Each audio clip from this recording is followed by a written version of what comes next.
What's good sa inyo mga kuys? Nandito tayo ngayon sa Pampanga at yun nga, nakita nyo, may hawak tayong dalawang pairs. Bali, ito pala yung Kobe 8 Venice saka yung Shodan na ginamit natin kahapon. Pakita ko sa inyo yung Kobe 8 Venice ng mabilis. Ito pala yung iyakin kong aso.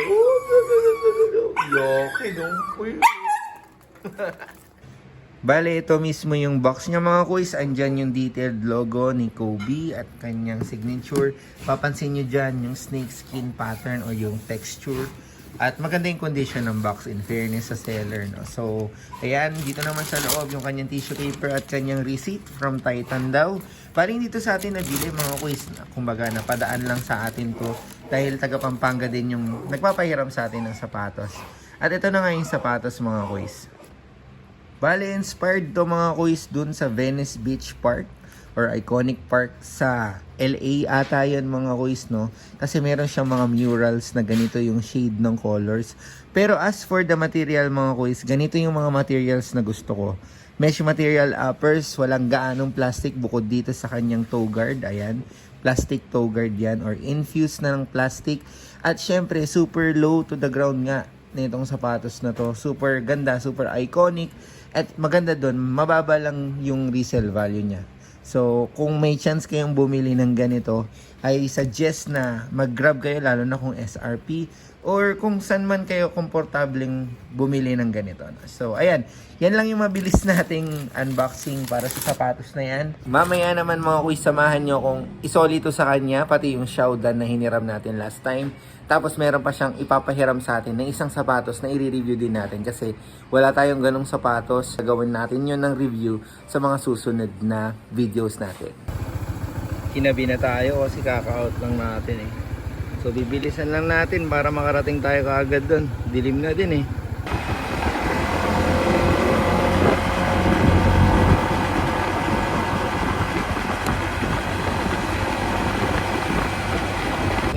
Ito na siya.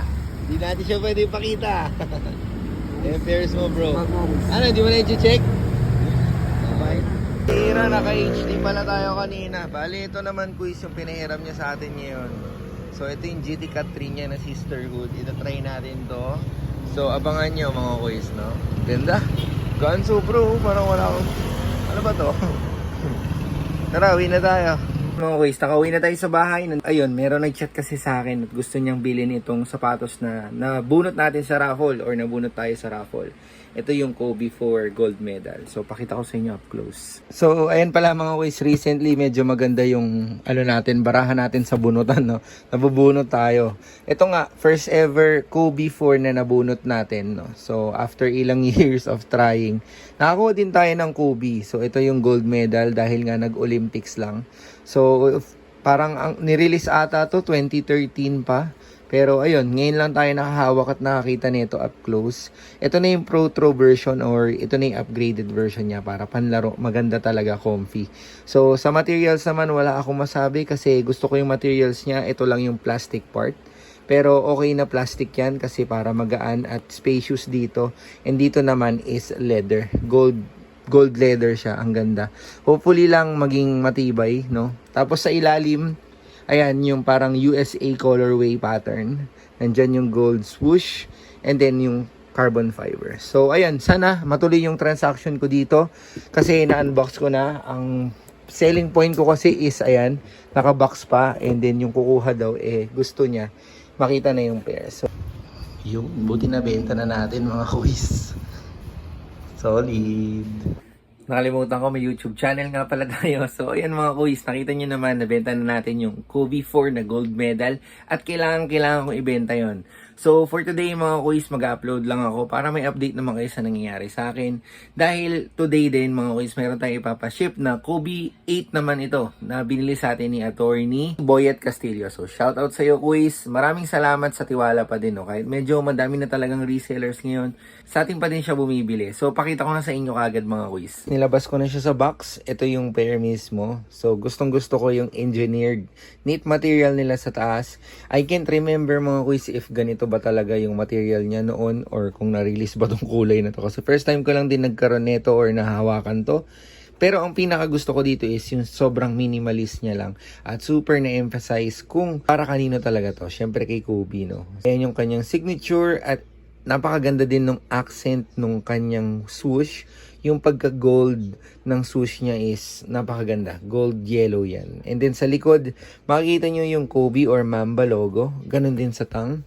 So dito naman sa kanyang midsole sa labas, di ko alam ang tawag, walang nakalagay. Para sa ilalim, similar pattern pa din yung kanilang ginamit, no? Parang combination ng Kobe 6, Kobe 7.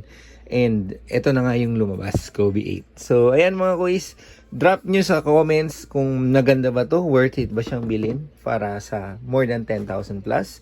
And ayun nga pala, meron pa tayong mga sapatos na lilinisin dito, itong Kyrie BHM size 13. Siyempre, nandito na din naman tayo, papakita ko na to sa inyo dahil hindi ko naman to magagawa ng review, no. Bale, ito yung BHM mga kuys na Kyrie 5, no. Ang ganda, size 13. So ang gagawin ko dito is lilinisan ko lang siya bago ko siya i-post sa market, and then sana mabenta natin siya ng maganda dahil wala naman siyang drag eh. Siya kasi kotse, mall, yun lang siya talaga ginagamit. And then nabili to sa US or sa Qatar ata mga kuys. And then kung yung mga bibili or interesado, pwede nyo i-check yan bago nyo bilhin, no. Hindi ko to ibebenta kung ayaw nyo at di kayo sigurado. Siyempre mga kuys, kung napanood nyo yung first part ng video na to, nakita nyo na pinick up ko yung sapatos na yan. Plus ito, nauna ko tong i-pick up. So ipakita ko na lang din siya sa inyo. Tapos sa susunod na mga araw or linggo, kasi aalis tayo ngayon eh, magbabakasyon tayo saglit, gagawa tayo ng video niyan. Para sa traction niya, comfort at sa sizing. So, unahin natin itong ipakita sa inyo mga kuys. Ito yung GH5. Hindi ko alam kung ito yung magiging last na GH model from Anta. Pero, may good news naman no? May partnership pa din si Gordon Hayward sa Anta. So, possible na masundan pa din. Pero, iba pa din talaga kapag naglalaro yung player. Pero, hindi lang siya yung player na ganon. Si Michael Jordan, si Kobe, di ba? Nagkakaroon pa rin sila ng releases. Si Dwayne Wade, so sa leaning siya, ganon. So mga kuys, ayan, ito yung Fortress Party colorway. Kung matatandaan nyo or kung nakafollow kayo sa aking Facebook account or sa Facebook page, makikita nyo na ito yung isa sa mga gusto kong colorway, yung Fortress Party. It's a game-inspired colorway, no? So yung visuals na ito is, dun talaga siya kinuha. Tingnan natin yung materials. So combination siya ng woven plastic materials plus mesh sa ilalim. Very light and breathable yung uppers. Pero yung pinaka mapapansin nyo talaga dito is yung kulay. Sa outsole tayo mga kuys. Sa outsole niya, hindi to squeaky pero super kapit. Ganda din ang kanyang support dito sa kanyang gitna. At meron siyang cage na plastic TPU. For torsion protection yan syempre. Dito naman sa taas, sa kanyang midsole panel, ayan, nakikita nyo na meron parang naka-cover na plastic na malambot. And then, dito ko na-discover na once na na-break in mo na yung Nitro Edge foam, talagang napakalambot niya compared sa ibang foams. Para sa mga gustong bumili nito at matry ito, mayroon pa siyang iba't ibang colorway. Ilalagay ko dyan yung link sa baba kung saan nyo pwedeng ibili. Every time na bibili kayo mga kuy, syempre magkakaroon tayo ng konting bonus for affiliate process. And then, gagamitin natin yun for reviews. So, bali ito yung GT Cut 3 na sisterhood mga kuys, no? Napakasimple ng design pero napaka-elegante kapag suot mo na. Dahil nga hindi common yung color niya na black and white red. Dahil dito meron siyang purple, tapos may pagka, ano bang tawag dito? Bluish purple. And then may, accent siya ng gray and silver. So, napakaganda ng aesthetic niya para sa akin.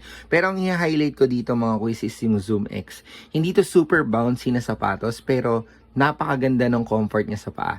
Isa pa sa na-notice ko dito mga kuys, yung kanyang toe box. Napaka-spacious niyan.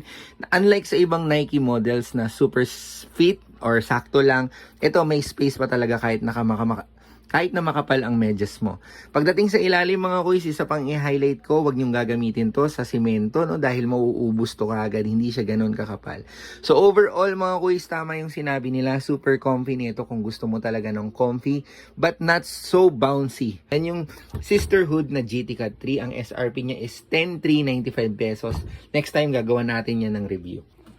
So, ayun lang naman yung mabilis nating updates mga kuis, no? And sa mga susunod na video pala, kung mapapanood nyo, huwag nyo kalimutan i-like mga kuis dahil i-unbox natin or ipapakita natin yung mga sapatos na i-review natin very soon pagbalik ko dito sa Manila. And ayun, maraming salamat ulit kay Kuis Boyet dahil yun, pinili niya sa atin bumili ng Kobe kahit super dami ng resellers ngayon. Next videos natin, huwag nyo kalimutan i-like syempre para makita nyo kung ano yung mga gagamitin natin for testing in the future. So, maraming salamat ulit sa pananood. Babalik tayo sa susunod mga kuis. Mabilis lang yung ano natin. Ilang days lang yon para makapag-test tayo. Nakita tayo sa susunod na vlogs. And ingat kayo. God bless sa inyo palagi.